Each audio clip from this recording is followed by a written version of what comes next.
siguiente ponencia de Sara va a ser un poco difícil alcanzar su nivel, pero bueno, lo intentaremos. Mi ponencia la he dividido en dos partes. En primer lugar hablaré de la situación actual del mercado de trabajo y los cambios que está sufriendo. Y en segundo lugar hablaré de cómo enfrentarnos a este mercado de trabajo ante este nuevo paradigma, en realidad. Supongo que estaréis hartos de escuchar la típica frase de que el mundo está cambiando, ¿verdad? Pero lo peor de todo es que es cierto. Cuando el presidente de los Estados Unidos de América es negro, mientras que el de Cuba es blanco, cuando el mejor rapero es blanco, mientras que el mejor golfista es negro, por lo menos hasta hace 2 años era así, cuando los países árabes luchan por la democracia, mientras que en Europa recortamos derechos, cuando China apuesta por el gasto social, mientras en Occidente se reduce considerablemente, es que algo ahí fuera está cambiando. Y no podemos quedarnos fuera de él, no podemos quedarnos al margen de estos cambios. Se han producido más cambios en los últimos 30 años que en los 300 años anteriores. Y este proceso de cambio no queda aquí. No pensemos que este será el futuro. Debemos acostumbrarnos a vivir en un cambio constante. Pero ¿qué es lo que está cambiando en realidad? Voy a diferenciar 2 tipos de cambios. Cambios a nivel general o a nivel global y por otro lado cambios en el mercado de trabajo. A nivel general he identificado 5 cambios que voy a mencionar. En primer lugar, el crecimiento exponencial de la población mundial. Como todos sabemos, en las últimas décadas se ha multiplicado la población mundial. Pero sin embargo, el crecimiento de la oferta de trabajo no ha crecido a la misma tasa. Literalmente es que no hay trabajo para todos. Y eso tenemos que tenerlo muy claro. La competencia será, ya lo es, y será en el futuro brutal para acceder a un puesto de trabajo. En segundo lugar, el mundo se ha convertido en un lugar plano y líquido, por numerosos factores, por la universalización en el uso de Internet, la deslocalización de los trabajos hacia lugares donde es más barata la mano de obra, la multiplicación en la velocidad en la transferencia de información. Por eso decimos que el mundo es líquido. Vivimos en un mundo en el que la información fluye igual que el agua en un río, libre y sin barreras. El mundo se convertirá en un lugar multipolar e interconectado. Vivimos en la actualidad la pérdida hegemónica de Estados Unidos, de su poder mundial. Además, asistimos al declive de Europa y de Japón. Todo ello tiene mucho que ver el ascenso de las economías emergentes. El mundo se convertirá en un lugar multipolar, muy diferente a lo que estamos acostumbrados. En relación al ascenso de las economías emergentes, más de 5.000 millones de personas accederán a los mercados mundiales de bienes y productos. Más de 5.000 millones de personas. Se crearán oportunidades enormes para las empresas. Y por último, lo que he llamado la globalización 3.0 y el triunfo del individuo. Vivimos en una etapa de la historia de la humanidad en la que la globalización alcanza su máxima expresión. Una etapa en la que el individuo adquiere el testigo que le ceden las empresas y los países, como antiguamente ellos tenían el cetro del poder mundial. Hoy en día, nunca en la historia de la humanidad el individuo ha tenido tanto poder como hoy en día. Como conclusión de este punto, quisiera haceros una pregunta. ¿Recordáis quién recibió el galardón de Persona del Año por la prestigiosa revista Time en el año 2006? Fuimos todos nosotros. Fue el individuo. El individuo como miembro de la nueva democracia digital. En cuanto a los cambios en el mercado laboral, he identificado 3 de ellos que considero que están modelando las nuevas relaciones laborales en el mundo. En primer lugar, la deslocalización de empleos poco cualificados. Este proceso se inició en los sectores textil e industrial, pero hoy en día afectan a todos los empleos, sobre todo los semicualificados. Ya existen en la actualidad muy pocos empleos que no sean susceptibles de deslocalización. Podemos llamarlos empleos intocables. ¿Qué tienen los empleos intocables? Tienen un gran componente de conocimiento. Vivimos en la era de conocimiento, lo habréis escuchado muchas veces. Para conseguir que nuestro empleo sea intocable, adquiere especial relevancia el concepto de empleabilidad. Empleabilidad no como un concepto estático, empleabilidad como un concepto dinámico y como combinación de la cualificación y de la especialización. Es decir, cualificación y especialización durante toda la vida laboral del trabajador.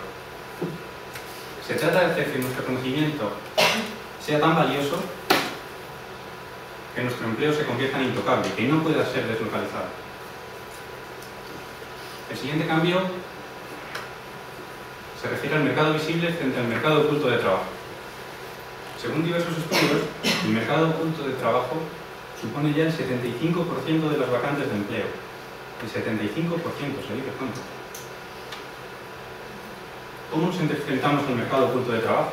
Las ofertas, no vemos las ofertas. ¿Cómo nos enfrentamos a algo que no podemos ver? Hablaremos de ello más adelante. Y por último quiero hablaros de una nueva corriente de contratación. Todos sabemos que el trabajo de por vida ha terminado. El trabajo como tenían nuestros padres o nuestros abuelos ha terminado. De un trabajo de por vida se ha pasado a una vida con muchos empleos. Incluso podemos decir que estamos sumidos en el fin de la lealtad a la empresa frente a la lealtad a la profesión, algo que comentaba Sara anteriormente. En este contexto, en el que cobra de nuevo especial relevancia el individuo. En el futuro, la forma de colaboración será colaboración por proyectos a corto y medio plazo con una duración determinada, no como conocíamos anteriormente el tipo de trabajo. Bien.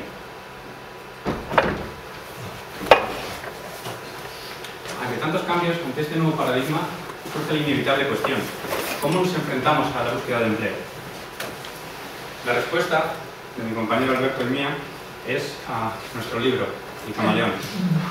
Está escrito desde la humildad de dos profesionales que no son expertos en los recursos humanos, pero que tenemos experiencia en numerosos procesos de selección, digamos, que hemos intervenido y hemos vivido en carne, en nuestra propia carne, el problema del desempleo. Además, queremos que leáis este libro porque pensamos que os puede ayudar no solo a las personas que están en desempleo, que no sé si gustáis o no, sino también a los que tenéis trabajo, porque se trata de un libro motivador, un libro fresco, optimista, que es capaz de devolver la ilusión a las personas que lo han perdido.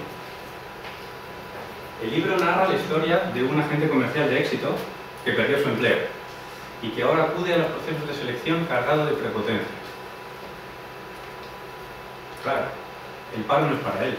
Él va a estar 2 semanas en el paro y va a conseguir trabajo. Él es un triunfador. El paro es para los perdedores. Pero ¿cuál es su sorpresa? Que a medida que va haciendo entrevistas de trabajo no consigue encontrar empleo. En una de ellas se encuentra con un antiguo compañero de colegio que ahora es consultor de recursos humanos y que decide ayudarle ante las carencias que aprecia en su compañero. Decide ayudarle a través de un método que ha desarrollado y que llama El Camaleón. Es un método que supone un cambio radical en la actitud del candidato y además que ayuda a afrontar los procesos de selección desde el sentido común, algo que hemos perdido en nuestros días.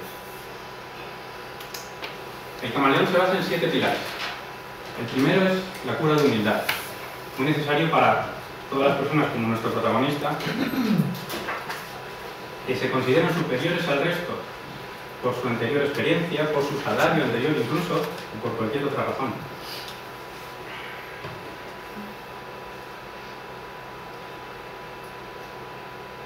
Simplemente no se puede acudir a un proceso de selección o una entrevista de trabajo con esta actitud.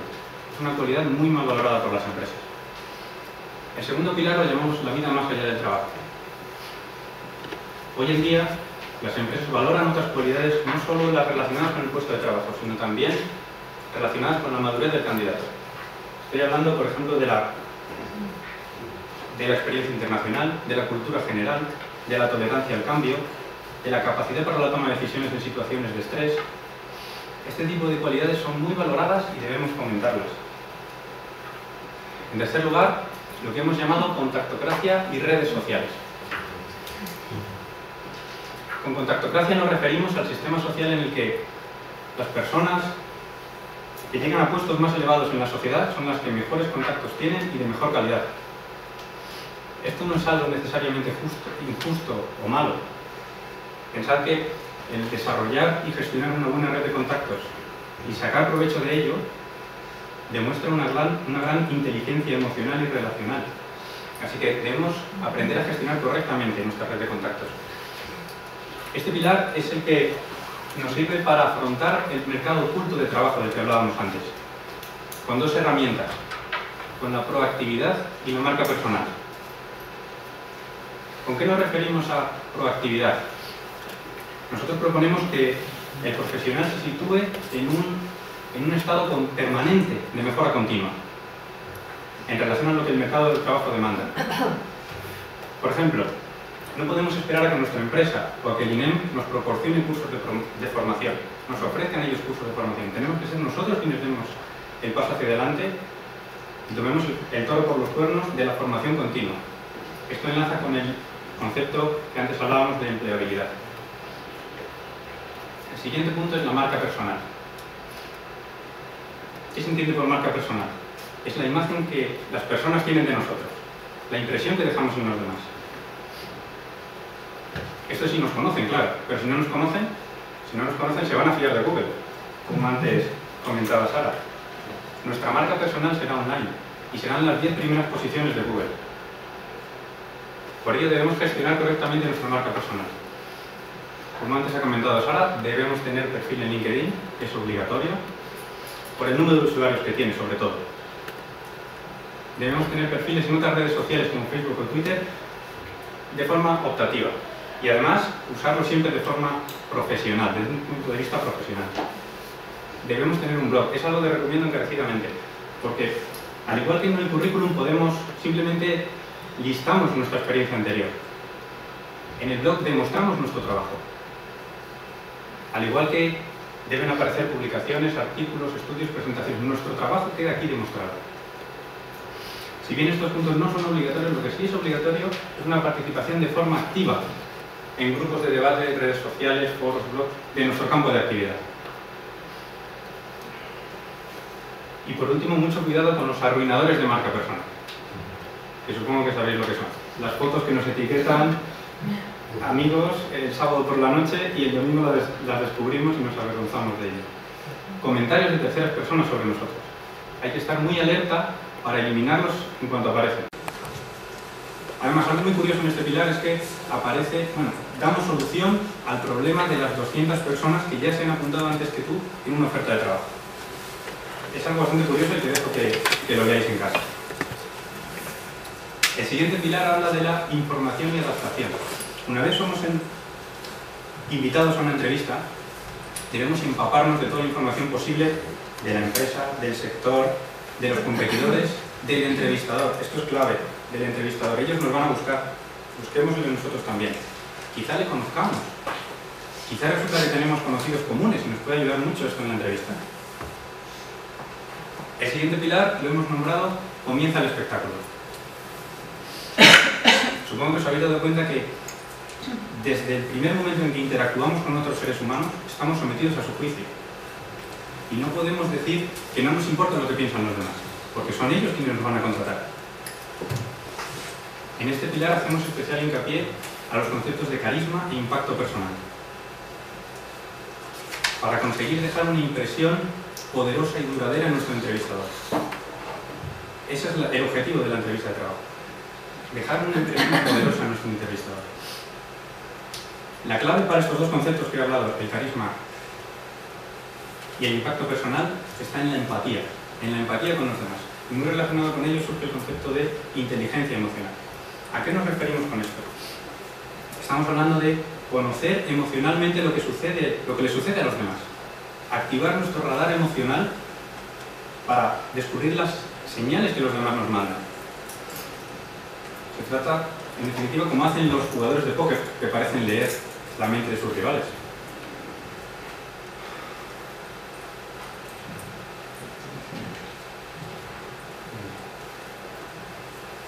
Y por último, el último pilar habla de la negociación salarial.